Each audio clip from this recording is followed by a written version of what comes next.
Muchas gracias, Mónica, por tus cariñosas palabras.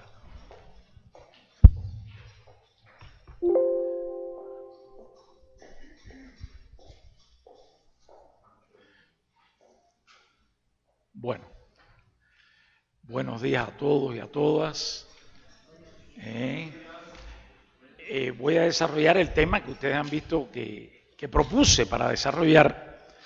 Es precisamente una reflexión sobre estas dos figuras tan distantes en el tiempo, distantes en su panorama político y distantes en contextos que fueron Vygotsky y Martín Baró.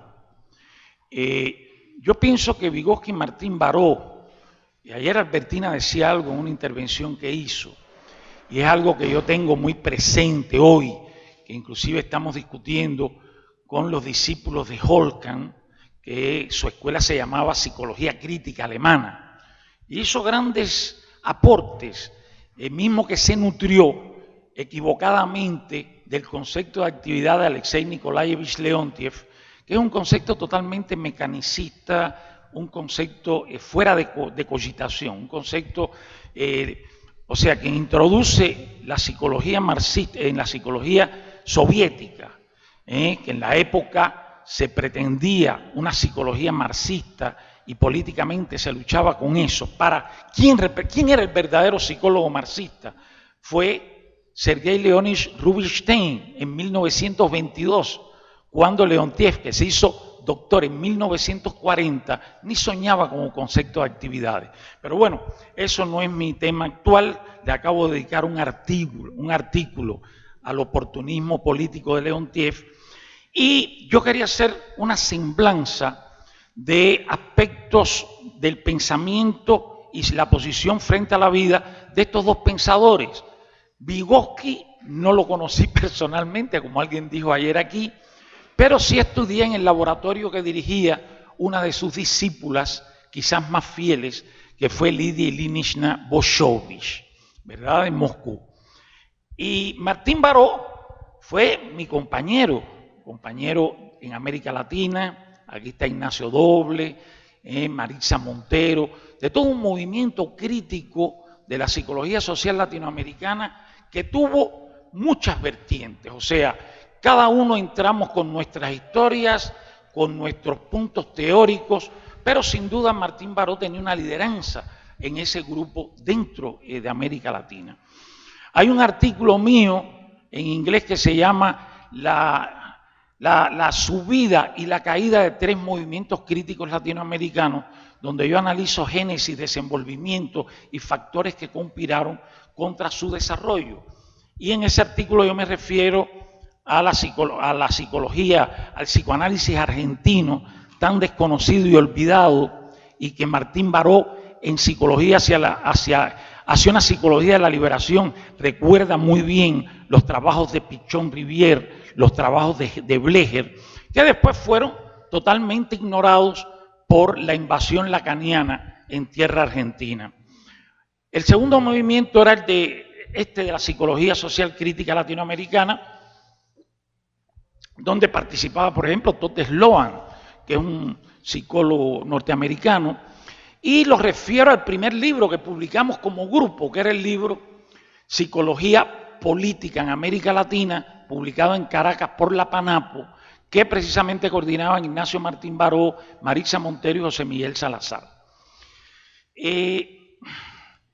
Yo creo que entre estos dos hombres hay algunas semejanzas casuales. Voy a decir cuáles son.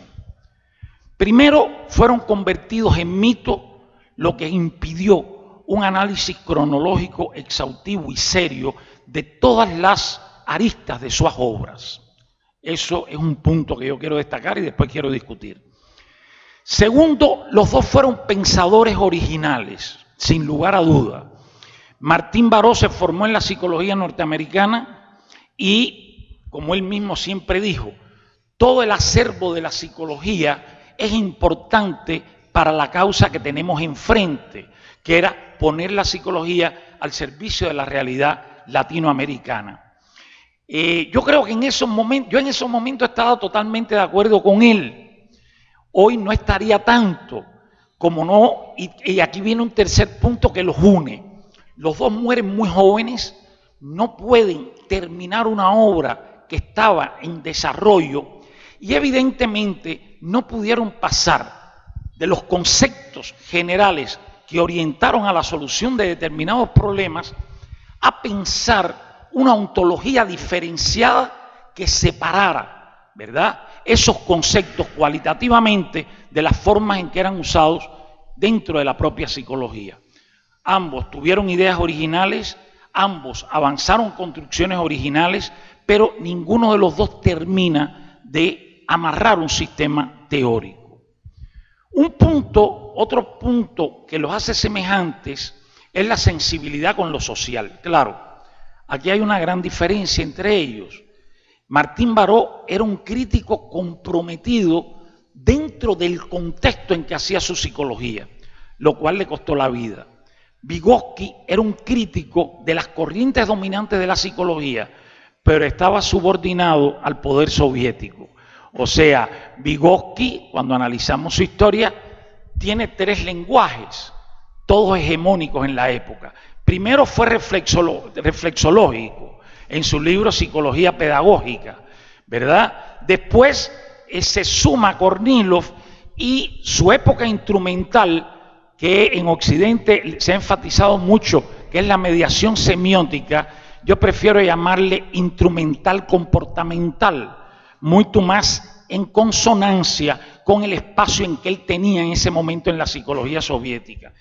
Y un tercer Vygotsky que vuelve a lo que para mí fue su obra más importante, porque fue el Vygotsky más puro, ¿verdad?, sin censura, sin miedo a la represión, sin ser acusado de no marxista, que fue su libro La psicología del arte, donde tiene un conjunto de ideas seminales que después tenta retomar en los últimos 4 años de su vida, entre 1931 y 1934.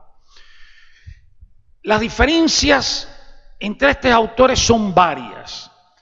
Primero, Martín Baró estaba empeñado en el desarrollo de una psicología social crítica, pero era muy interesante porque la psicología social hegemónica de la época excluía completamente al individuo. O sea, Moscovici, la teoría de las representaciones sociales, el construccionismo social que comenzaba a dar sus primeros pasos y que después monopolizó el lugar de la psicología crítica, lo cual yo he criticado desde hace mucho tiempo en todos mis trabajos. Y Martín Baró tenía una sensibilidad especial para ver la unidad entre la trama social y el individuo, buscar el posicionamiento activo del individuo.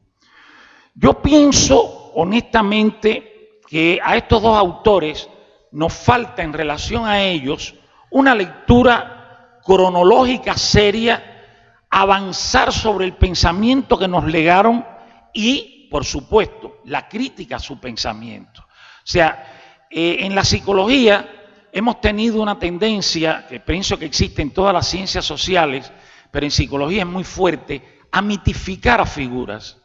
No hay nada peor que el mito, porque el mito nos relaciona con las figuras de forma acrítica, de forma irreflexiva, y desarrollando un culto por las figuras.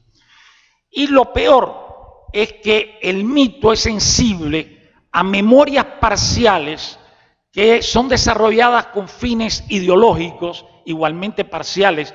Yo soy de los que creo que la ideología está en todo. O sea, después me referiré a eso. Yo soy totalmente opuesto a la idea de Marx de que la ideología es falsa conciencia. No, la ideología es la forma que tomó la subjetividad en una filosofía y unas ciencias sociales que no eran sensibles a ver que el hombre era también un ser subjetivo. Y con esto, evidentemente, se rompen la idea del determinismo social, que Vygotsky la rompe en sus últimos trabajos, ¿verdad? El propio Martín Baró la rompe cuando piensa que a través del proceso de concientización el hombre se puede erigir como sujeto que transforma las condiciones que lo llevaron a una determinada situación, pero evidentemente estas afirmaciones quedan como afirmaciones aisladas, igual que la subjetividad ha sido más bien un paño de fondo, una referencia, pero no ha sido un núcleo teórico para pensar los problemas centrales de la psicología. Y no ha sido solo un problema de la psicología, ha sido un problema de la filosofía, porque la filosofía relegó la subjetividad a Descartes y a la filosofía moderna del sujeto y la conciencia. Sin embargo, analizando en profundidad la obra de Dewey, la obra de Merleau-Ponty, la obra de Marx y la obra de Foucault, casi todos ellos enarborados como banderas contra la subjetividad, nosotros encontramos una serie de principios fundamentales que justifican la necesidad del tema de la subjetividad, no apenas en la psicología, sino en la filosofía. Yo después, porque esta es mi playa, esta es mi obra de hace 40 años, después voy a entrar, pero voy a seguir con Martín Baró y con Vygotsky. Yo quería leerles una cita de Martín Baró que es expresiva de su obra, pero es expresiva de su pensamiento y de su persona. Hacia una psicología de la liberación, que es un libro fantástico, pues prácticamente está condensado todo lo que después va desarrollando de una forma u otra en su obra, con excepción del tema de la comunicación, que para él es central y que en el final de su obra se dedicó muy a fondo a ver el papel que la comunicación tiene precisamente en la manipulación del contexto y de las personas. Martín Baró dice: ahora bien, una teoría psicológica no es reaccionaria o progresista sin más. Por el hecho de venir de los Estados Unidos, en su origen, o que su origen esté en la Unión Soviética, no la convierte automáticamente en progresista o revolucionaria. Lo que hace reaccionaria o progresista una teoría no es tanto su lugar de origen, cuanto su capacidad para explicar u ocultar la realidad, y sobre todo para reforzar o transformar la realidad social. Esto, y él le continúa, lamentablemente existe bastante confusión al respecto, y conozco centros de estudio o profesores que aceptan la reflexología debido a la nacionalidad de Pavlov o o que están más atentos a la ortodoxia política que a la verificación histórica de sus planteamientos. Tres cosas aquí me llaman la atención. Primero, una psicología es progresista por se orientar al cambio del orden social, de cualquier orden social. A él le costó la vida la lucha por el cambio social en El Salvador.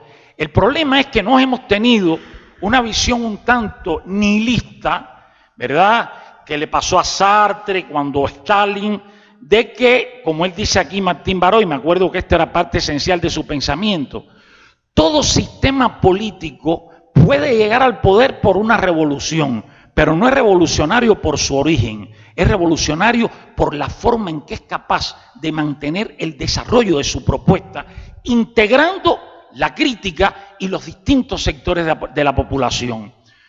Cuando yo era joven pensaba que podíamos tener aquella utopía del comunismo marxista, de una sociedad donde no hubiera injusticias y donde no hubiera contradicciones. Yo pienso que el problema de la política o del desarrollo social no es que no haya contradicciones o que no haya injusticias, es que sea una sociedad que tenga vías efectivas para superar contradicciones, para superar injusticias y para mantener el desarrollo de la vida individual y de la vida social. O sea, los mitos han sido dañosos o dañinos, disculpen, no solo en la política, han sido extremadamente dañinos en la psicología. Entonces, ¿qué implica convertir un autor en una referencia viva y sacarla del mito? En primer lugar, un acompañamiento profundo y cronológico de su obra. Por ejemplo, en universidades brasileiras, yo he visto que se da Martín Baró dentro de un discurso bastante banal y superficial, y yo le he preguntado al profesor qué se ha leído de Martín Baró. Prácticamente no se ha leído nada. Eso es algo que en nuestra América Latina desgraciadamente es bastante común. O sea, las personas que abren un paraguas para encontrar un lugar desde el cual hablar, porque no hablan por ellos mismos, y usan los clásicos. Ayer Wanda hablaba de una definición de Amalio Blanco y Darío Páez de los clásicos. Para mí los clásicos son los que inician caminos, y por lo tanto en esos caminos que inician siempre serán un referente. Creo que la misión que nos toca como autores es tomar la historia de los clásicos y avanzar para más allá de donde ellos nos dejaron.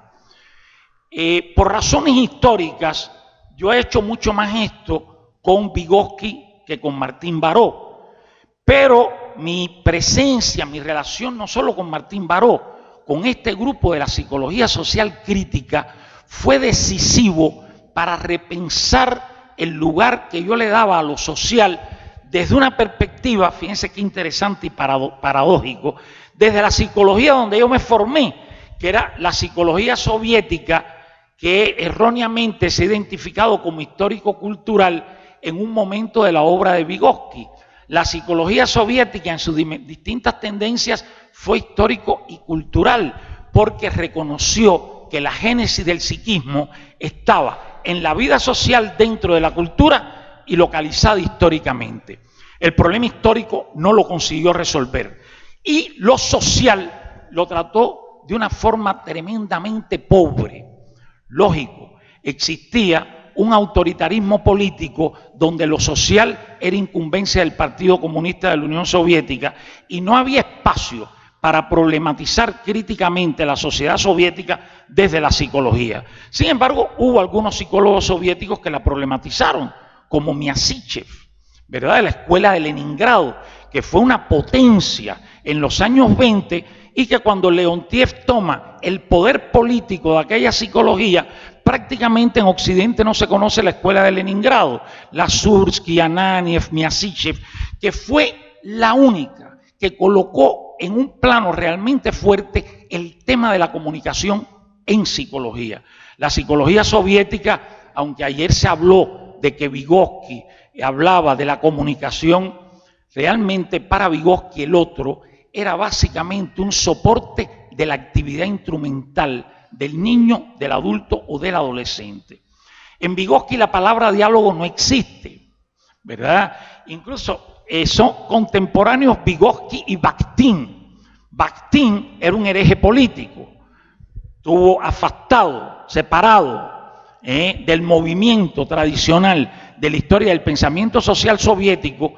Y fíjense, si es interesante que Bakhtin, que fue la persona que más avanzó el diálogo dentro del pensamiento social soviético, solo fue citado por Vygotsky en Psicología del Arte y no se cita más en la psicología soviética hasta el año 77, que Lomov, que fue el nuevo centro de poder político después de Leontiev, de la escuela, alumno de Ananiev, trae a Bakhtin como algo, una herencia a ser recuperada en la recuperación del tema de la comunicación.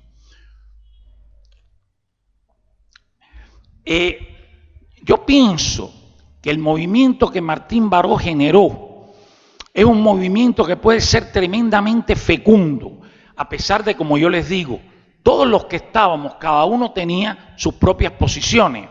Yo decía, por ejemplo, yo entré a ese movimiento, Ignacio, eso está en una entrevista que Ignacio Doble le hace a Martín Baró, donde Martín Baró no apenas me cita en mis trabajos de personalidad, sino que valoriza la importancia del concepto de personalidad en una perspectiva diferente, que era como se trabajaba en la psicología soviética para la psicología social.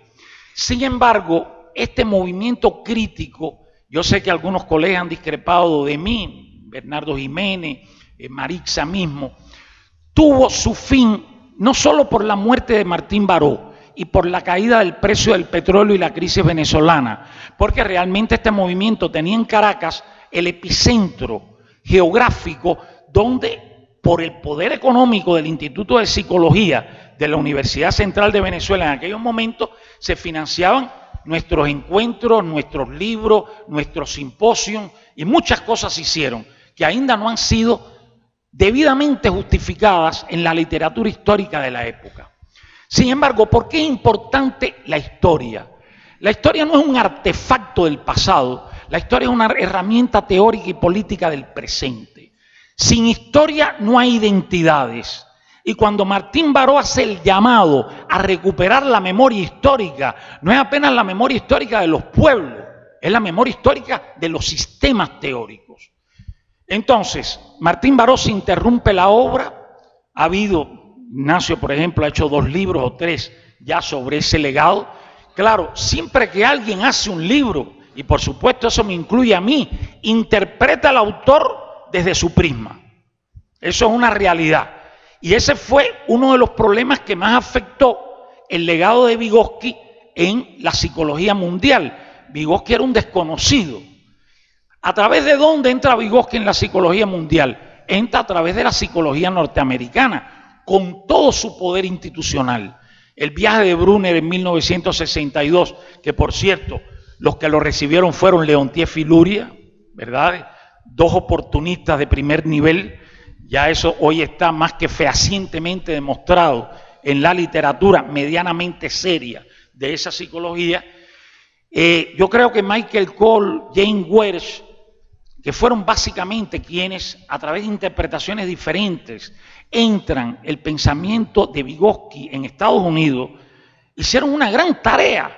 Porque el problema es que cuando yo critico a alguien, no es que yo crea que esa persona debe ser excluida. Yo creo que la crítica es el complemento de lo positivo que hacemos todos. Porque ninguno de nosotros somos inmaculados. Somos seres humanos históricamente situados con nuestros defectos y nuestras virtudes, de donde dependen nuestros puntos fuertes y nuestros puntos débiles. Sin embargo, cuando convertimos a alguien en mito, no hay puntos débiles, no hay puntos críticos. Y desafortunadamente, Vygotsky es apropiado en Occidente antes de que sus obras escogidas estuvieran sido publicadas en ruso. O sea, una cosa realmente increíble. Vygotsky era leído por los libros que en la época publicaron Wersch, Cole, Brunner en parte, ¿verdad? Entonces es una cosa realmente absurda. Vygotsky es publicado en ruso en la década del 80 y es publicado en inglés en sus obras escogidas en la década del 90, que por cierto, por un esfuerzo muy grande de Pablo del Río y Amelia con la editora de ellos, sale publicado en español. ¿Cuántos de los que hablamos de Vygotsky hemos leído las obras escogidas? Están en español, no están en chino ni en ruso, están en español. Ah, no, pero nos encanta oír campanas y repetir cosas.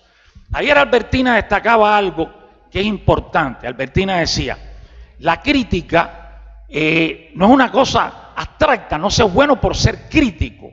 La crítica implica siempre creatividad y nuevos caminos.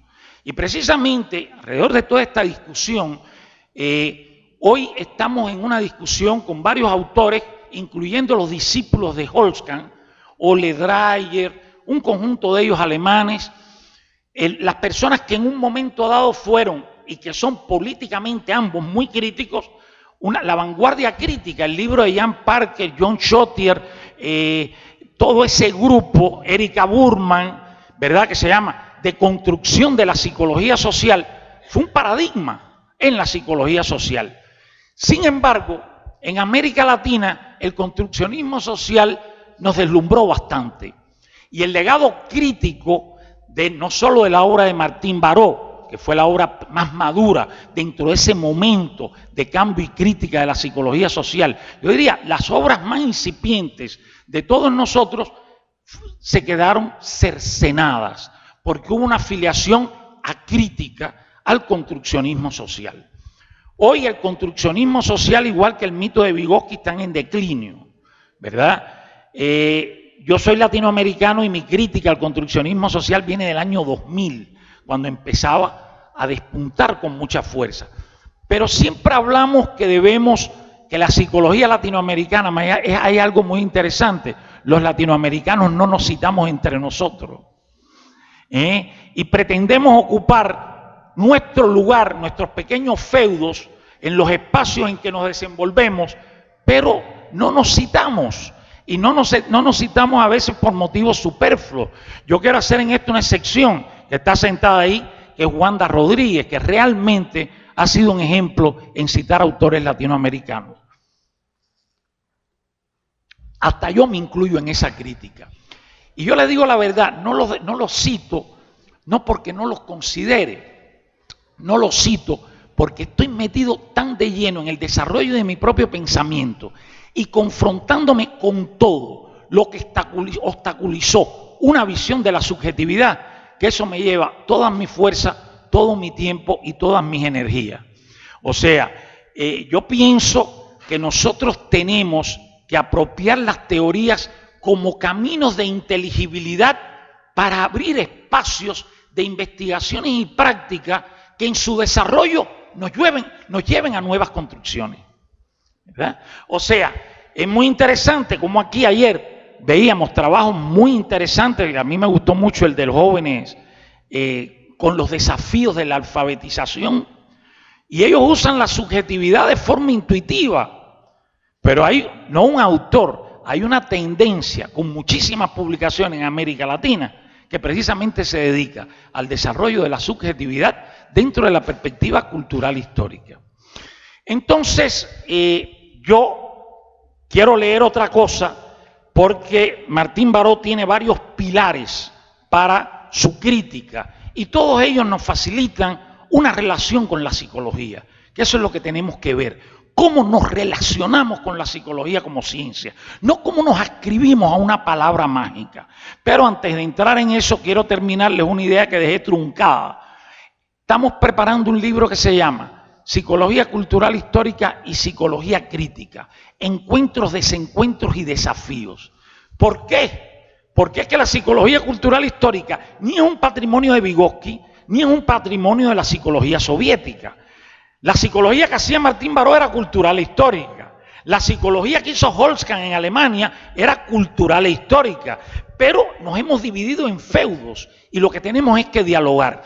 Igual, la única psicología crítica que existe no es la de la psicología crítica de la escuela de Holzkranz. Toda teoría, señores, puede ser crítica en un determinado contexto y ante un determinado problema. La crítica no es un atributo que va de adjetivo a ninguna teoría de forma universal. Eso es una cosa totalmente errada, totalmente dogmática y totalmente fosilizada. Ahora, antes de entrar más en profundidad en Vygotsky, por ejemplo, yo quiero leer una diferencia con el pensamiento de Martín Baró. Yo realmente tuve con él, cuando estaba en vida, muchas conversaciones, porque el concepto de concientización fue un concepto que a mí nunca me gustó. Recuerden que Martín Baró es jesuita. Los jesuitas catequizaron a América Latina con la idea de misión. Y evidentemente los jesuitas tienen una disciplina que confía en la fuerza de voluntad de los individuos. Eso es parte de su plataforma de pensamiento. Sin embargo, yo recuerdo que mi discusión con él era ¿quién concientiza? El lugar del concientizador es un lugar grave, igual que el lugar del emancipador, porque el emancipador nos emancipa de determinadas contradicciones y problemas y nos genera otro que además no nos permite discutir. Entonces, la idea de concientización, además por ese trasfondo religioso que es muy fuerte en Freire también, nunca me satisfizo y tampoco hoy me satisface. Yo creo que más que concientizar, las personas tienen que movilizarse, que participar y que desarrollarse dentro de un movimiento determinado. La concientización es el espacio que se desarrolla en grupos y personas por un activismo, ese sí, con una organización, con una proyección y con posiciones claras. Sin embargo, repasando a Martín Baró y a Freire, porque este congreso trae a los tres pensadores, yo comprendo que Martín Baró y Freire, y aquí tienen una coincidencia, hablan de concientización para devolverle el lugar de la reflexión al otro, lo cual es sumamente importante. Como decían los jóvenes ayer que ya estoy viendo uno acá, de la alfabetización, hasta que el otro no emerge como un sujeto interesado y con un compromiso, está bloqueado para aprender. Y eso no está apenas está bloqueado en la alfabetización. Nuestras universidades están llenas de universitarios irreflexivos, ¿verdad? Eso es una realidad. Entonces, aquí sí hay un punto donde inclusive a mí me recordó mucho a Freud en su famoso libro La construcción del psicoanálisis. Déjenme un minuto. Caballero, el problema mío es que yo no soy muy organizado y yo tomé una nota aquí que quería mucho haber discutido con ustedes, pero ahora no sé dónde está. Ah, aquí está. La desideologización. Como yo les dije ya anteriormente, creo que tenemos que dar un nuevo round para discutir el tema de la ideología en la psicología, en la filosofía. O sea, falsa conciencia es la conciencia de todos nosotros, porque nunca la conciencia es un espejo de la realidad. Lo que no quiere decir, como pensó Rorty, que la conciencia no tenga capacidad para generar formas de inteligibilidad sobre las realidades. Muchas gracias. Toda realidad está más allá de nuestra forma actual de construcción. Toda realidad está más allá de los sistemas teóricos. Como yo decía ayer, el Marx, que descubre la esencia inhumana del capitalismo, estaba muy lejos de pensar que las propias configuraciones subjetivas de los críticos del capitalismo estaban montadas en el desarrollo del capitalismo. Todos usamos acríticamente la internet, la computadora y todos los avances de la comunicación y el transporte, y ello es uno de los 4, como dije ayer, centros más fuertes de generación de capital. Entonces el capitalismo nos ha configurado sin darnos cuenta que nos configura, porque no nos configura el discurso explotador, nos configuran sus artefactos de poder. Y no tenemos posiciones políticas sólidas y claras para exigirle al Estado o a los centros cómo administrar las comunicaciones para que todos los sectores del país tengan comunicaciones. Si no las tienen en la educación, ¿cómo las van a tener en las comunicaciones? Esas son cosas a pensar, esos son debates que son debates actuales, que no nos pueden llevar por una retórica que ya está en el pasado. Entonces Martín Baró dice, en relación a la desideologización, desideologizar significa rescatar la experiencia original de los grupos y personas y devolvérselas como dato objetivo, lo que permitirá formalizar la conciencia de su propia realidad, verificada y verificando la validez del conocimiento. Yo recuerdo que Freud, en Construcciones en Análisis, que es como se llama el libro, decía, y esto ha sido uno de los puntos más débiles del psicoanálisis, porque Freud en el fondo era un realista, que la interpretación debía armar las piezas para llegar a la experiencia original deformada por la represión. Señores, desde el punto de vista de mi perspectiva, la subjetividad nunca podemos ir a la experiencia original. Vamos a nuevos caminos de desarrollo, desenvolvemos nuevos sentidos subjetivos, nuevas configuraciones, abrimos nuevos procesos, pero no porque resolvamos o volvamos objetivamente a un punto de partida que tuvimos. Eso se perdió en nuestras historias. Es imposible desde un saber poder ir y restablecer un elemento histórico como fue en la realidad. Primero, porque el individuo que vivió esa experiencia no la vivió como realidad, la vivió subjetivamente, en lo que esa realidad representó para él. Y voy a poner un ejemplo concreto para que se me entienda. Cuando un padre es sumamente afectuoso con un hijo y ese afecto es auténtico por parte del padre, el sentido que el hijo va a producir, sentido subjetivo, porque después quiero hacer la distinción entre mi categoría, el sentido de Vygotsky, y el sentido de la lingüística. El sentido subjetivo que emerge, que no emerge intencionalmente, cuando ese niño siente y piensa, porque, por ejemplo, ayer se hizo mucho énfasis, pensamiento, lenguaje, cognición. Pero señores, el sentimiento es tan generador y central en la organización de nuestras funciones creadoras que no lo podemos separar. No hay pensamiento sin producción de emoción. Eso lo dijo el último Vygotsky, inclusive Nara ayer puso una cita de Vygotsky en que eso estaba muy claro. Pensamiento y palabra, que fue su último artículo. Entonces ahí viene y esto lo discutí mucho con él en vida, ¿verdad? Lo que yo no tenía con él en vida, todavía el desarrollo de mi teoría de la subjetividad. Pero él decía, Ignacio, ¿quién es el que le permite desenvolver los recursos para ese hombre volver a tener conciencia de sus orígenes? No es el origen donde está el problema, es en cómo él vive su mundo hoy donde está el problema. Y las alternativas tienen que ser abiertas desde redes de trabajo hoy, en un momento presente, aunque traigamos la memoria histórica. Sin historia, señores, no hay identidades, sin duda.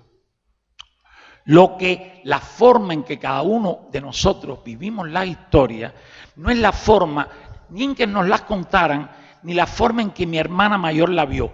Ese niño que yo decía que el padre le da todo el cariño, si él tiene una relación de inferioridad con su hermano y se siente inferiorizado en relación a la figura de la madre, puede sentir el afecto del padre como lástima, no como afecto, y eso desarrollar un rechazo más que una aproximación.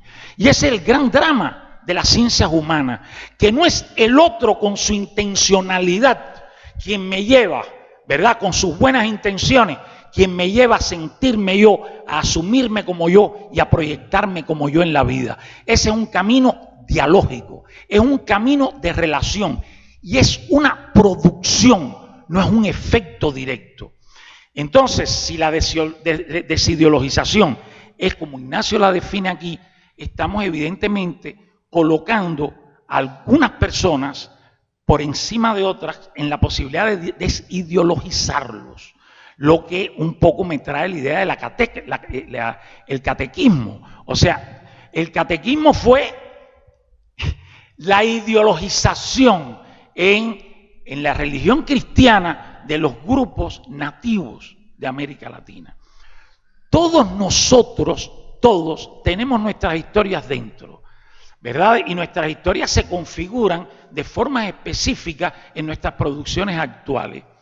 Posiblemente, si yo no hubiera vivido en el autoritarismo político del socialismo de Estado, del cual fui parte, fui militante y, como dije ayer, hice todo lo que mi generación hizo, incluyendo la guerra de Angola, yo nunca hubiera tenido sensibilidad para pensar el tema de la subjetividad, el tema del sujeto, el tema de la diferenciación. Vygotsky estaba en otro contexto totalmente diferente a Martín Baró. Martín Baró estaba en un contexto extremadamente represivo que le costó la vida. Vygotsky estaba en un contexto extremadamente totalizador. Como yo les digo, es interesante que tenemos todo un movimiento histórico-cultural que nunca se ubica en el momento histórico, cultural, político y social de los autores. Esos momentos no son externos a los autores, son partes de su obra. ¿Por qué yo decía que el libro más importante de Vygotsky era Psicología del Arte? Porque Vygotsky no se había institucionalizado dentro de las estructuras del poder soviético. Vygotsky escribe Psicología del Arte antes de estar en una institución oficial, ¿verdad? Su biografía es muy interesante, no me puedo detallar aquí. Era un hombre tremendamente culto, con un tránsito con los filósofos y los novelistas de su época extraordinario, ¿verdad?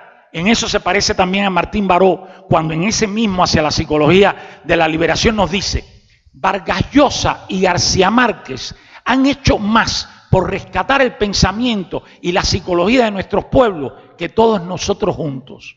Eso tiene dos cosas interesantes: su sensibilidad por el diálogo con el arte, igual que dialogaba con Pearson en la sociología, igual que dialogaba con Marx en la filosofía y también con Foucault, ¿verdad? Y tiene otra cosa muy interesante: trae a Vargas Llosa en un momento en que ya Vargas Llosa estaba descualificado por la izquierda de orden por ser un hombre de derecha.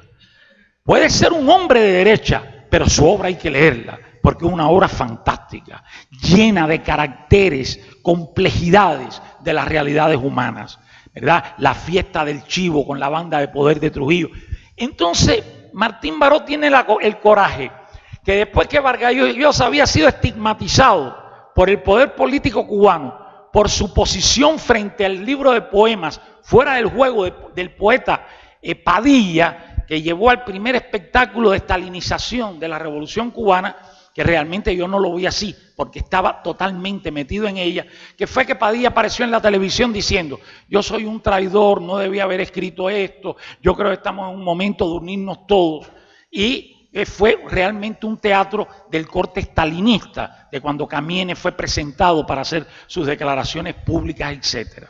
Vargas Llosa había sido ya estigmatizado. Martín Baró lo retoma en la década del 80, porque si algo él no tenía, era un pensamiento dogmático. O sea, Martín Baró era un hombre que se alimentaba del marxismo sin ser un marxista.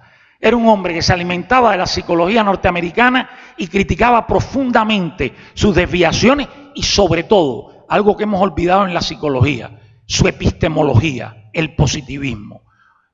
Una crítica profunda al positivismo.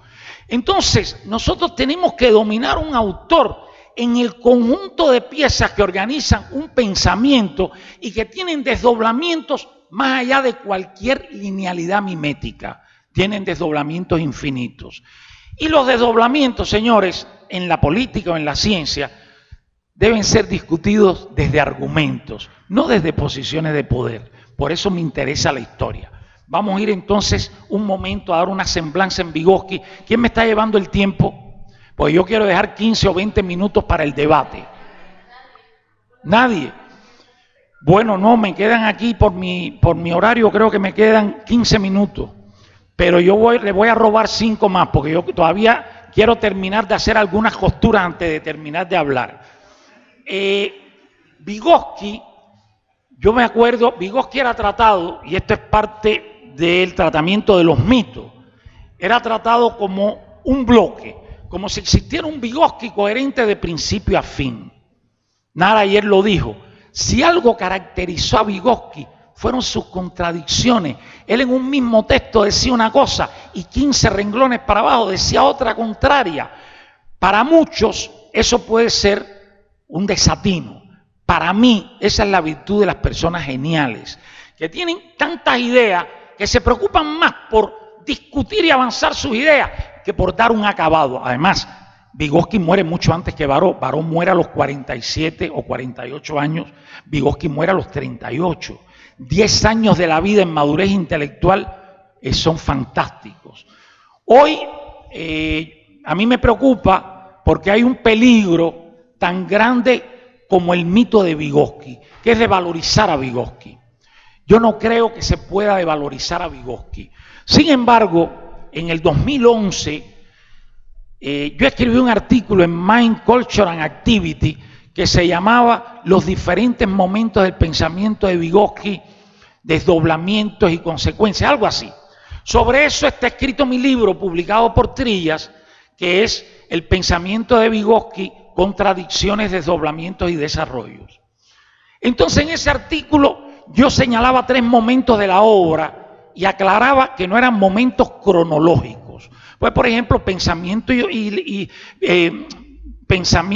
la psicología del arte vino a la luz en 1925, cuando él defiende de forma no presencial su tesis de doctorado con ese libro. Pero ya ese libro había sido adulterado por Kornilov, que había visto en Vygotsky un joven prometedor, y evidentemente ya Kornilov introduce en el texto algunas cuestiones mecanicistas, reactológicas, que fue su posición. La reactología posterior a la reflexología fue la psicología marxista, entre comillas, dominante en la Unión Soviética hasta 1929, en que Kornilov es separado director del Instituto de Psicología en 1930, y hay un proceso político contra él en el cual sus secuaces Vygotsky y Luria deponen contra él. Luria llegó a ser el secretario científico cuando Cornelius era director. Pero bueno, no nos vamos a meter en esa historia. Las debilidades humanas son parte de nosotros. Ahora, cuando Vygotsky escribe, Vygotsky tiene en Psicología del Arte primero 3 cosas que nos estemos olvidado en él. Una cosa genial cuando él dice, emoción e imaginación no son 2 cosas diferentes, son la misma cosa. Y la imaginación no está fuera de ningún proceso intelectual. Óyeme qué cosa tan interesante, ¿verdad? O cuando él realmente tiene un diálogo fantástico con Freud en la Psicología del Arte, donde habla de que evidentemente la actividad psíquica no toda es consciente, pero que entre consciente e inconsciente no hay un muro que los separe. Psicología del Arte, el foco de Vygotsky no es ni el lenguaje ni las funciones psíquicas superiores, es el hombre creador, ¿verdad? Yo creo que nos debe llamar la atención que Vygotsky hace un libro, tenía 22 años yo creo cuando lo terminó, que el tema central es el arte, algo que estaba excluido de la psicología científica de la época, porque el arte era la antítesis de la ciencia. Y Vygotsky tiene algunos párrafos, que es una pena yo no haber traído eso para leérselo, pero yo les voy a dar el site mío, donde están todos mis trabajos y pueden accesar de gratis. Donde Vygotsky dice que el método de la psicología tiene que transitar por huellas, elementos indirectos, aquello que no está dicho, ¿verdad? ¿Qué hace por aquí? No, tengo agua aquí, mira. Gracias. No, estoy tosiendo, no sé por qué, pero estoy tosiendo. Gracias, Wanda. Y ahí Vygotsky precisamente tiene un párrafo sobre la metodología que tiene un altísimo contenido epistemológico. Sin embargo, eso no fue discutido posteriormente en la psicología soviética, ¿verdad? Ese Vygotsky después entra en un periodo instrumental. Yo sé que ustedes le dan mucho valor a las funciones psíquicas superiores, porque eso fue parte del mito, esa internalización, signo, herramienta, funciones psíquicas superiores. Fue el Vygotsky que apareció construido a través del prisma del pragmatismo norteamericano, presente en Dewey y también presente sin duda en la posición cognitiva crítica de Michael Cole. Porque la lectura de ellos le permitió superar un cognitivismo acultural completamente y les permitió un posicionamiento frente al behaviorismo americano. O sea, que históricamente Cole, Wells y Brunner fueron progresistas. Levantaron una psicología crítica con lo que era hegemónico en sus tiempos. Lo que no podemos juzgar el potencial crítico de ellos, ahora 50 años después, ahora nos toca criticar las limitaciones de aquel pensamiento. Como a alguien que venga 50 años después se va a parar aquí y va a decir, González Rey dijo, hizo, pero él fue crítico en el contexto, pero desde hoy yo creo que su teoría le faltó esto y esto. Eso es normal, ese es el movimiento de la ciencia y del pensamiento humano. Tenemos que acostumbrarnos, porque yo veo aquí ¿cómo se llama? Una presencia de personas que casi todos son más jóvenes que yo. Yo me acuerdo cuando yo era casi más joven que todos los que me oían, ahora yo soy el más viejo.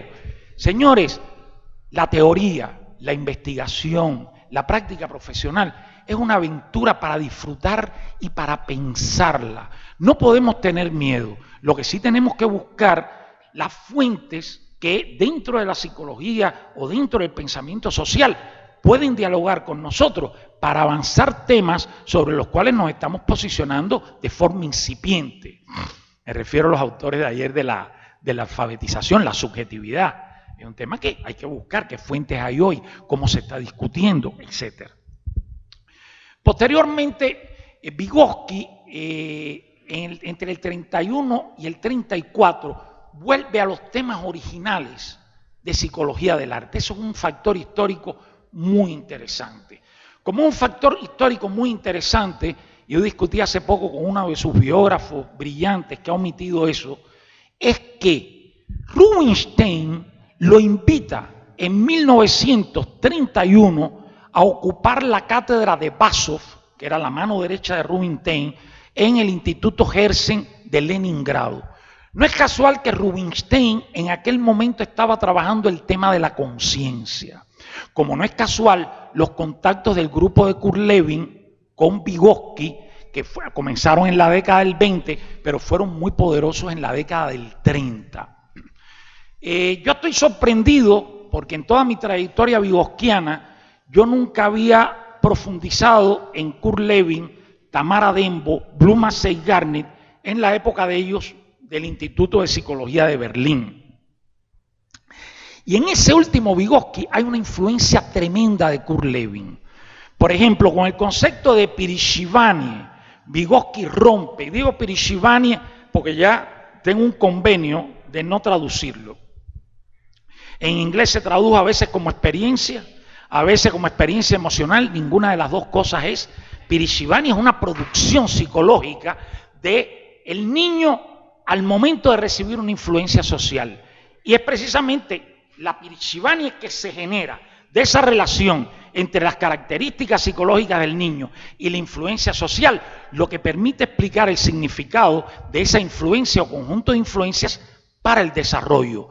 Con esto Vygotsky está rompiendo el determinismo social mecanicista que caracterizó la psicología soviética, que era que el psiquismo se formaba de fuera para adentro y que el propio Vygotsky participó de esa visión en los años 20, ¿verdad? Aquí no, aquí lo psíquico se forma dentro de lo social, pero es una producción donde las características psicológicas del otro, del niño, del joven, son inseparables de la influencia social.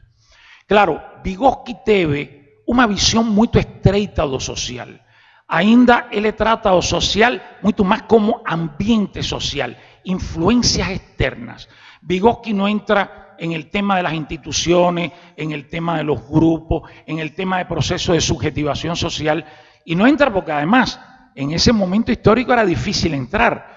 O sea, la comprensión de lo social como un sistema de producción simbólica que atraviesa a los individuos comienza con Moscovici en el año 62, ¿verdad? Porque inclusive el problema de lo simbólico viene a ganar fuerza en la psicología con la obra de Cassirer, de que las realidades humanas son realidades simbólicas y en ese sentido son realidades culturales, solo que no son apenas simbólicas, son subjetivas, porque los procesos de la cultura que nos forman, que nos motivan, son precisamente aquellos en que la emoción es inseparable de los procesos simbólicos. Y ahora voy a hablar 5 minutos para cerrar de dónde dejo a Martín Baró, dónde dejo a Vygotsky y dónde comienzo mi pensamiento. Les voy a hablar muy rápido, yo lo que les sugiero que me lean el site es www.fernandogonzalezrey.com.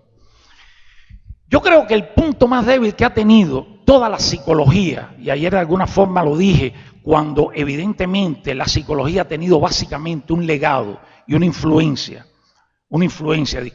y una historia racionalista, es que la emoción siempre ha estado fuera de la propia naturaleza de la función o de los sistemas.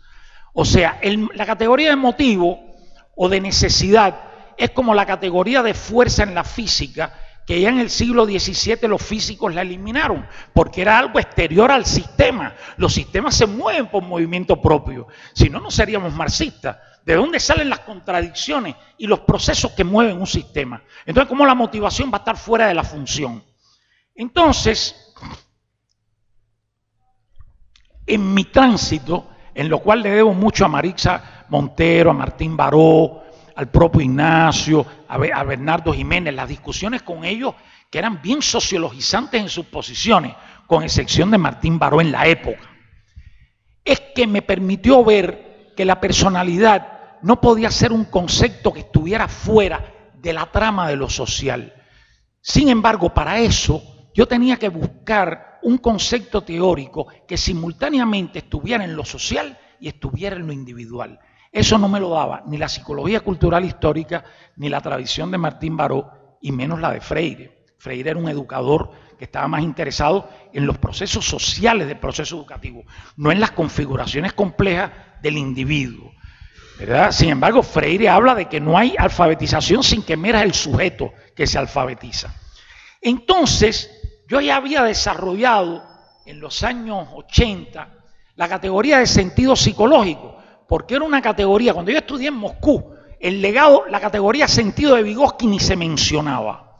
Se mencionaba la categoría sentido personal de Leontiev, que estaba en aquel momento definida en términos de la actividad. Era la relación del objetivo y el fin de la actividad, algo así. Todos los conceptos de Leontiev eran conceptos que estaban dados en términos de la actividad. Entonces, yo releo a Vygotsky, fíjense eso, después de haber hecho 2 doctorados en Moscú, yo había pasado por encima de la categoría sentido, nunca le había dado importancia. Y cuando yo leo que el sentido es el conjunto de elementos psicológicos que se organizan en la conciencia alrededor de la palabra, que Vygotsky le llama el sentido de la palabra, digo, caramba, esta es una idea poderosa para desarrollar un nuevo tipo de unidad psicológica, no, subjetiva, para diferenciar el psiquismo humano en un nivel, porque nosotros seguimos teniendo psiquismo, tenemos sensorialidad, tenemos reflejos condicionados, tenemos instinto, tenemos todo lo del psiquismo animal, menguado. De eso en las preguntas puedo discutirlo, menguado. Hemos perdido mucho la capacidad de verlos, de sentir los signos de la naturaleza.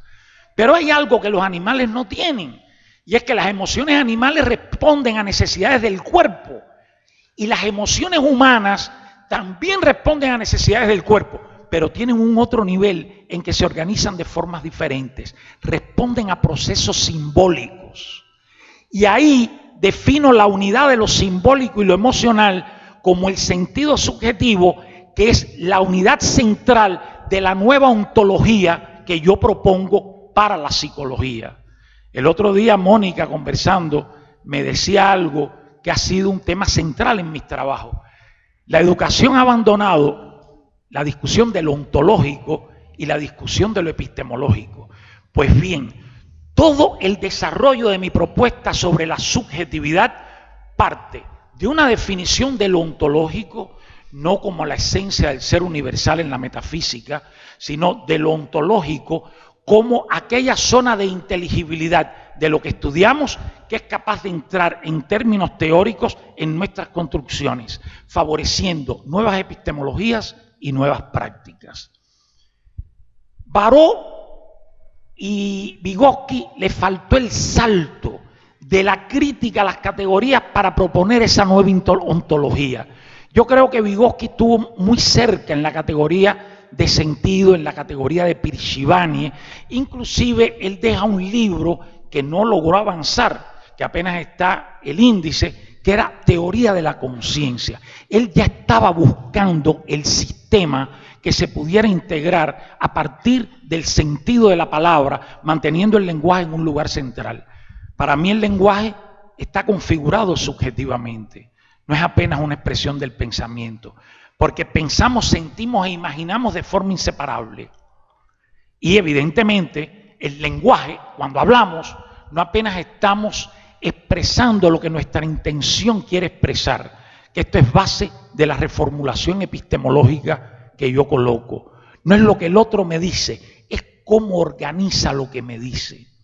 Si yo hablo con la mayoría de ustedes ahora y pregunto, ¿qué tal es su mamá? ¿Cómo es su mamá? ¿Me pueden hablar de ella? Todo el mundo me va a decir que la madre fue sacrificada, negada, que es buena. Pues es una representación social que está cruzada por múltiples discursos de una gran fuerza. Y todo el mundo realmente siente que su mamá es una reina, es lo mejor que tuvo. Pero los que más daño nos hacen son nuestros afectos más profundos. Y hay madres que han favorecido desarrollos y madres que hacen daño.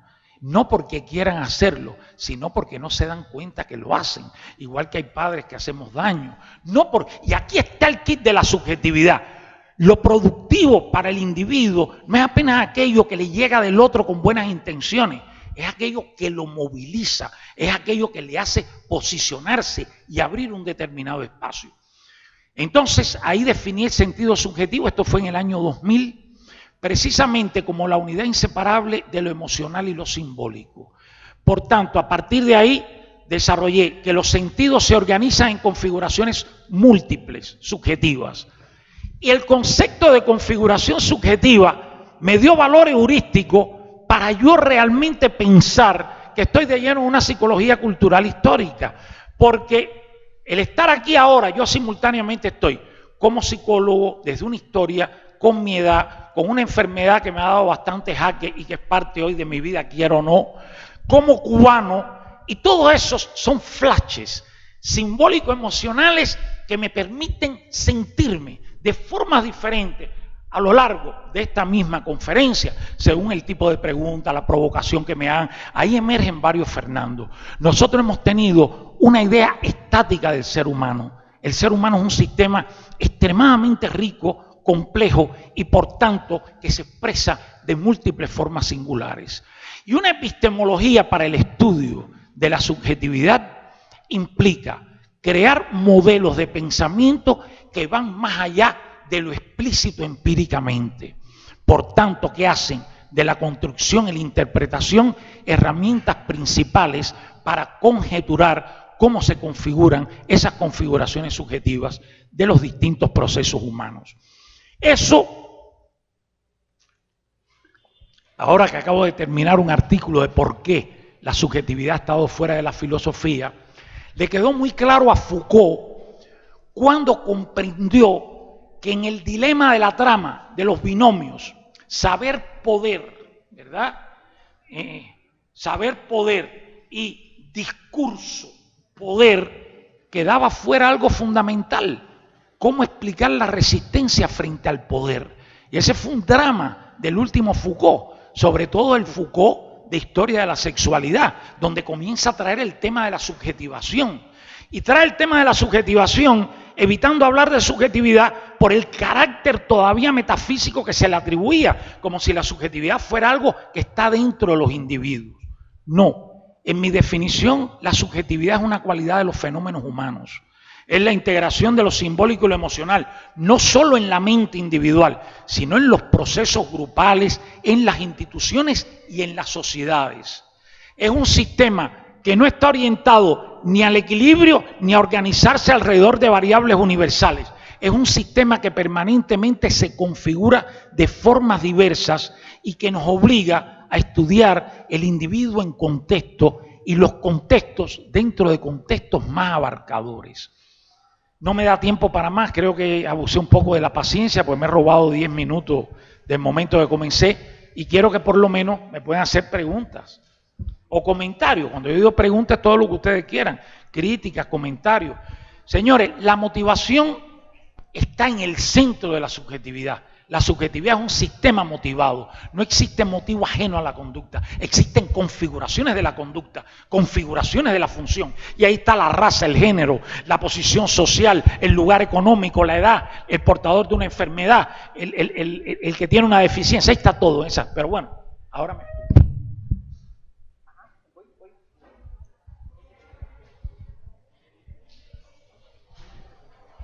Y buenos días a todas y a todos.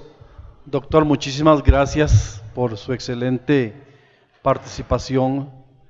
Por lo menos en mi caso despierta muchísimas preguntas, ¿verdad?, que tendría que contestarme y replantearme. Una pregunta concreta, doctor. ¿Considera usted que las universidades deben formar profesionales con más sensibilidad social, con una psicología de la liberación, como diríamos, con una conciencia social para interpretar la intencionalidad de los gobiernos que van siempre en contra de la clase trabajadora, siempre oportunistas? Gracias, doctor. Mira, si somos consecuentes con la teoría de la subjetividad, no vale nada que hablemos de la importancia, que lo sensibilicemos de los pobres, la sociedad. Yo creo que tenemos que desarrollar prácticas de los estudiantes en la periferia de las ciudades, en los sectores pobres, y que tenemos que precisamente facilitar que emerjan sentidos subjetivos de una relación estudiante con sociedad que está configurada por la historia del estudiante en otro lugar. Entonces no es un problema discursivo, es un problema de acompañarlos con nuestras reflexiones teóricas, pero sobre nuevas prácticas, sobre nuevas relaciones con sectores poblacionales, que el estudiante tiene que salir del aula. Las universidades no pueden ser centros de puertas cerradas. La universidad tiene que ir al mundo y tenemos que discutir y tenemos que quitarle el miedo a las personas. Nosotros tenemos personas, un discurso de izquierda en Brasil, que los hijos no pueden montar ómnibus porque tienen miedo que lo asalten. Así no podemos transformar la sociedad, así no puede haber liberación. O sea, tenemos que ser capaces de llevar al estudiante con nuestra capacidad de diálogo, con nuestra reflexión, con nuestras provocaciones, a un campo y desde el campo hacerles ver lo que implica hacer psicología realmente para el oprimido. Porque nosotros vemos al oprimido como víctima. El oprimido es una víctima política y legal y social. Pero el oprimido también emerge como sujeto y nosotros tenemos los grupos del narcotráfico en las comunidades carentes. Y para hacer un trabajo en una comunidad carente hay que negociar con el narcotráfico. Y no podemos tener preconceptos. Si negociamos con un gobierno corrupto, ¿cómo no vamos a sentarnos con el narcotráfico a poner condiciones para nuestro trabajo y a explicarles cómo eso es beneficioso para los hijos de ellos? Y ya tenemos experiencias de ese tipo. Porque Pablo Escobar, Fernandinho Beiramar, han sido sujetos de una historia. Fueron jóvenes que fueron explotados, que surgieron en lo peor de la sociedad, que fueron agredidos por la sociedad y que se hicieron figuras centrales. Que, bueno, Pablo murió, pero que no los tocaban ni las autoridades.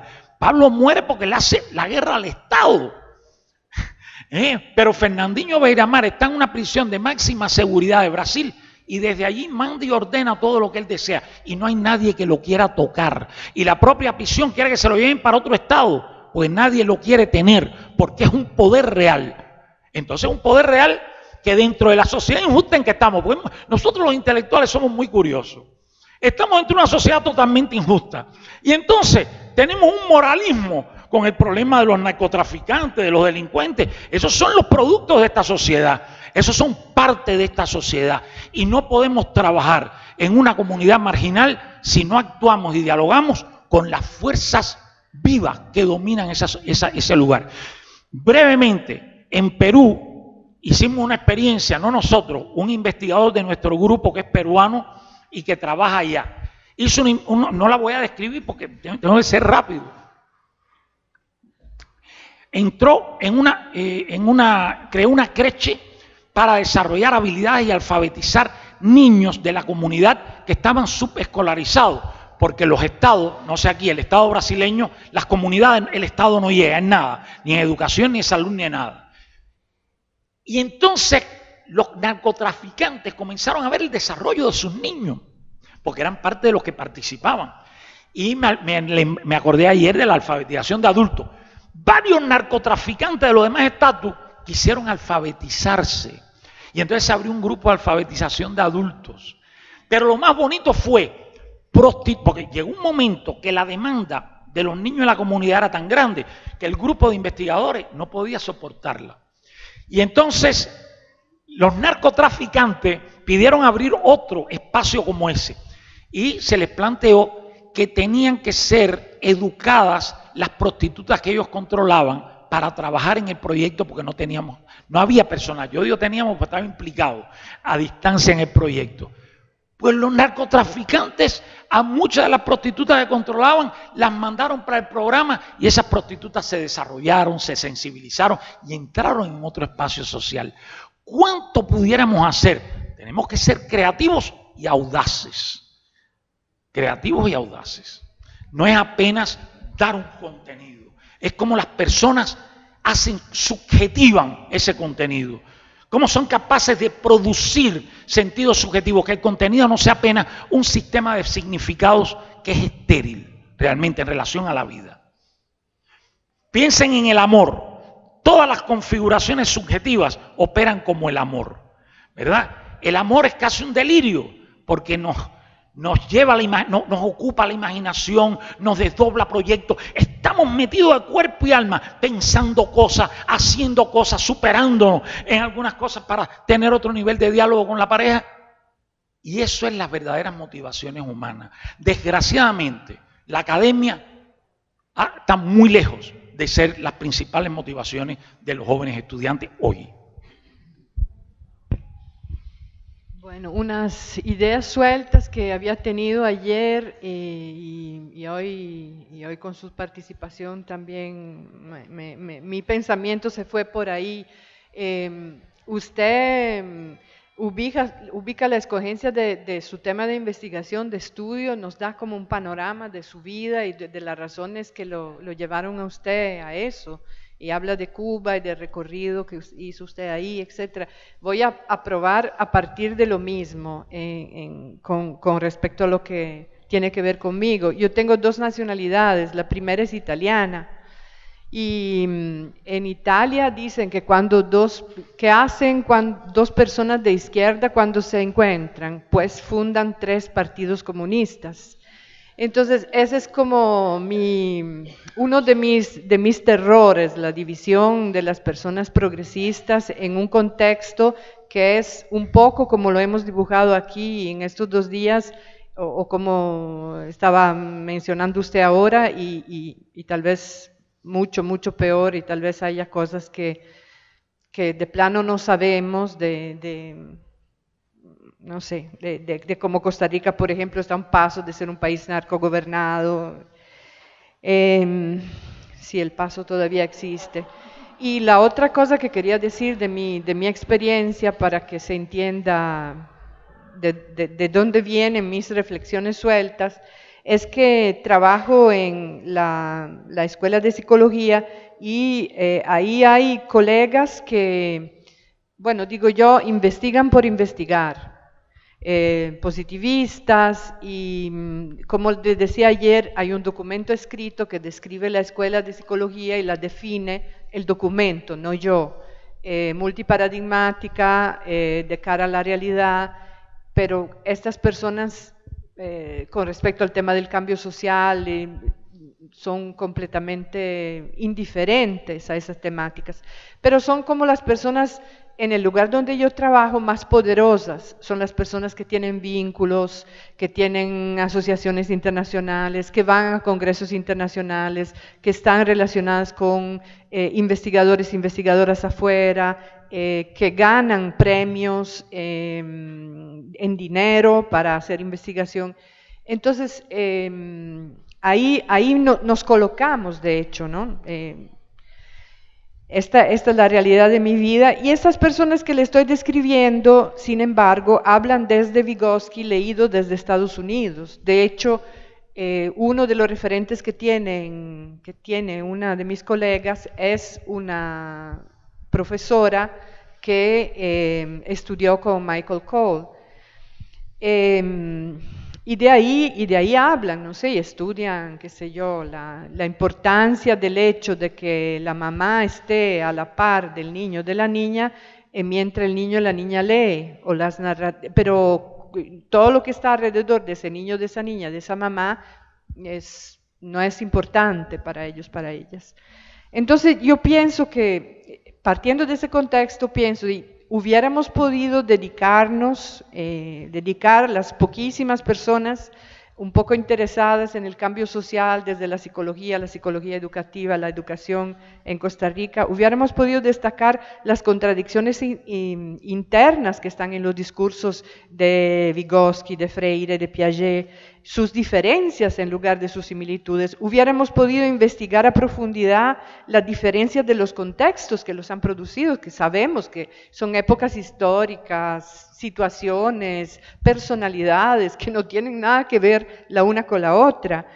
Hubiéramos podido no hacer este encuentro, no invitar a nadie, hacer otro tipo de actividad más a profundidad, más crítico, más fragmentando y yendo en vertical en lugar de tratar de ir al horizontal.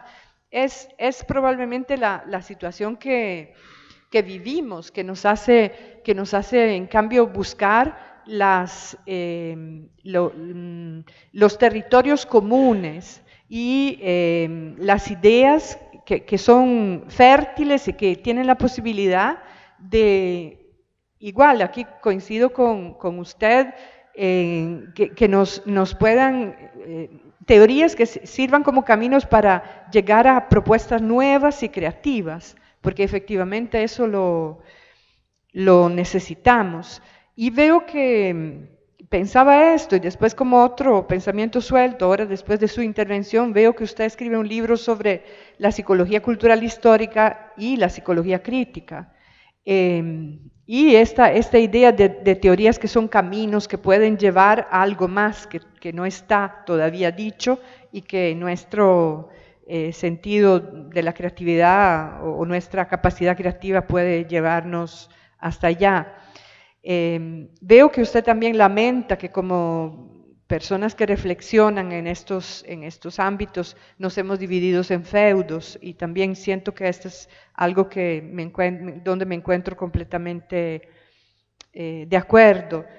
Y después vuelvo al sentido de este encuentro, que en realidad es un encuentro que quiere conmemorar 10 años de recorrido común, de intentos de reunirnos, de hablarnos, entre personas, lo digo así de nuevo, como interesadas en el cambio social, que piensan que, bueno, en mi caso la psicología educativa puede generar ese cambio. Y estoy de acuerdo, es un recorrido pobre, este es un recorrido de 10 años pobre. Estaba pensando ahora que de las personas que estuvieron en las mesas como participantes ayer, por ejemplo, solamente yo, no sé, Victoria, si vos tenés la propiedad ahora en la universidad. Sí, bueno, Victoria y yo tenemos propiedad en la universidad, todas las demás personas tienen un trabajo interino en la universidad, y evidentemente todo lo que he dicho antes de mis colegas, nosotros, tal vez porque lo escogí, bueno, en mi caso porque lo escogí y porque es la realidad de mi trabajo, no estamos en un circuito de congresos internacionales, de vinculación con grupos, de participación en revistas prestigiosas, bueno, todo el business de la psicología en este caso, etcétera. No tenemos acceso a editoriales que salgan de Costa Rica, por ejemplo. Nuestra pobreza es económica y también es teórica, porque las dos cosas, ¿verdad?, se hablan entre sí en lo concreto, y tenemos un no lugar en la institución también, ¿no? Somos muy, muy pocos. Yo creo que solo las personas que están aquí están interesadas en eso que he llamado, no sé, el cambio social. En educación y en psicología no hay mucho más, digamos. Y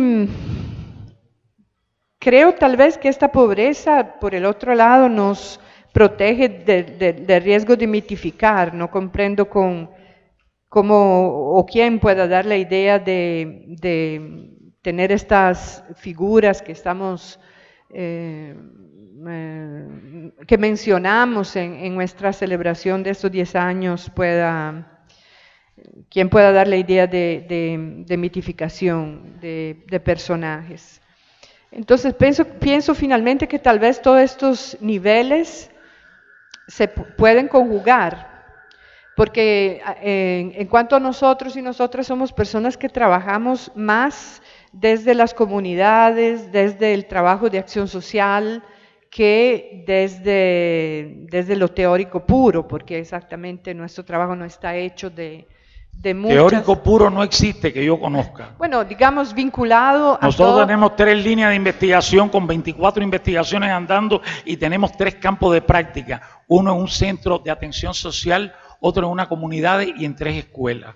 O sea, lo teórico, como yo lo estoy defendiendo, siempre va acompañado de la investigación, porque producción teórica no es en abstracto, es sobre la investigación. A mí me gustaría que sintetizaras un poco, pues no me queda claro, creo que te estoy comprendiendo algunas cosas que te voy a responder, pero has hecho una exposición extensa, entonces yo creo que más nadie va a hablar. Si puedes sintetizar un poco. No, de nada, con mucho placer. Estamos hablando de la crítica. Los primeros que tenemos que ser autocríticos para ser críticos somos nosotros. Ok. De todas formas, le quiero responder algunas cosas. Ustedes tienen una revista que está bien rankeada en toda América Latina. Lenin con Trotsky hicieron el periódico Iskar, que era con folia y mimeógrafo, y ahí comenzaron a divulgar sus trabajos. O sea, yo soy una persona que llegué a Brasil emigrado y fuimos haciendo nuestro espacio académico profesional con muchísimo trabajo, trabajando en 4 universidades, mañana, tarde y noche. No te pienses, yo soy un investigador que estoy en una cúpula. Y además hemos iniciado los trabajos en favelas, ¿te das cuenta? Desde esta perspectiva que yo te digo. Ahora, yo con lo que yo estoy trayendo aquí, yo no estoy criticando la forma en que ustedes durante 10 años lo han hecho. Yo estoy trayendo un locus que puede enriquecer, que eso será un problema de ustedes, la discusión que ustedes tienen. Ahora, yo cuando oigo que se habla de Vygotsky nada más en términos del lenguaje, funciones psíquicas superiores, etcétera, creo que si yo no les doy una alternativa, entonces ¿dónde está el desarrollo? ¿Y somos críticos de qué? Si nos cocinamos en la misma salsa. Pregunta, otras cuestiones. Bueno, buenos días a todos los compañeros y buenos días, doctor.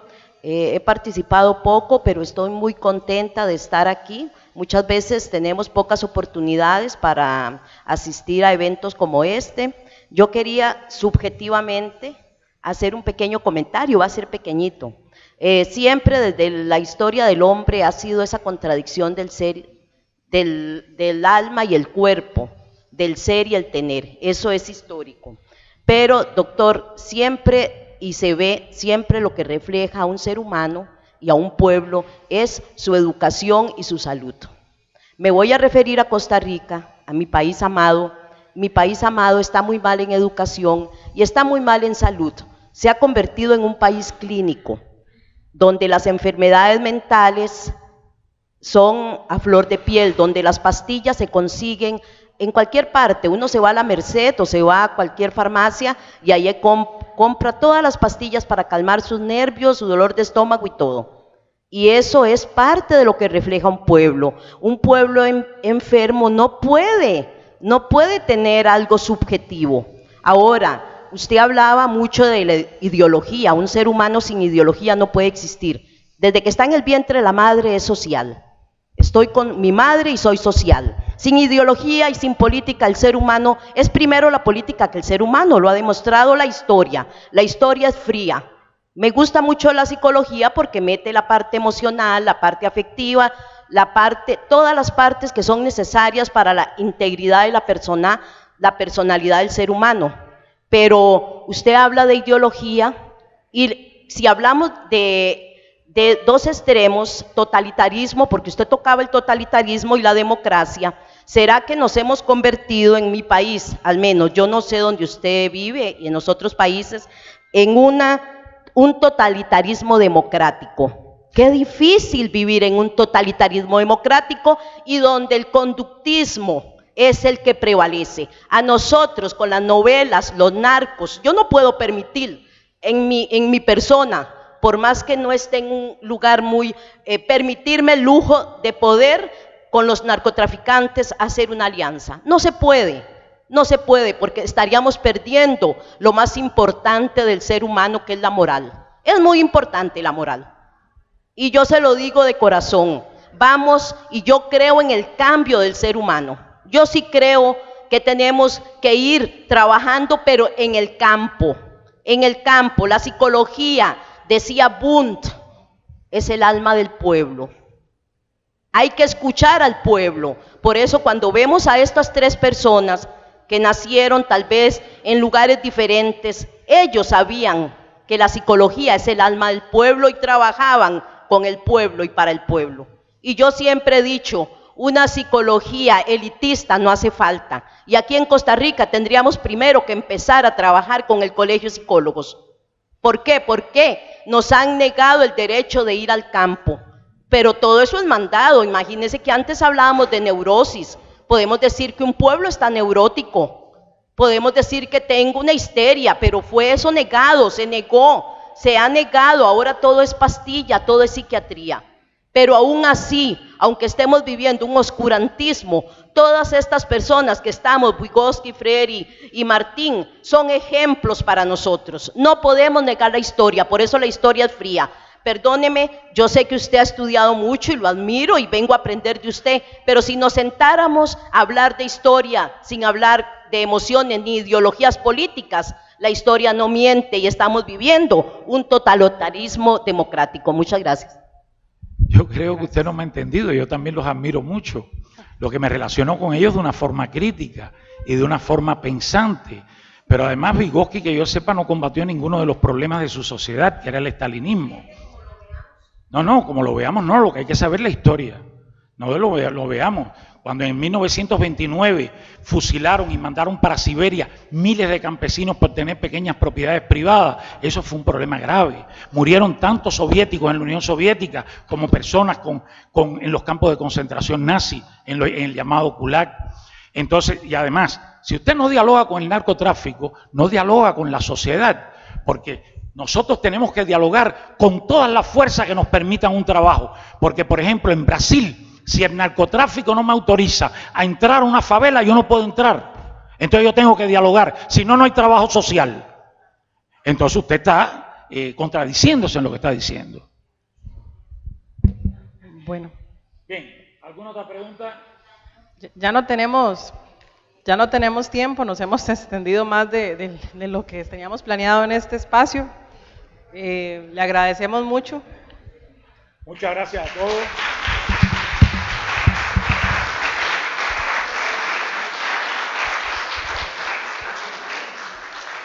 Bueno, evidentemente el espacio de discusión se nos hizo pequeño y creo que bueno, ahora en el momento del café podremos seguir compartiendo y debatiendo al respecto. Queríamos agradecer en nombre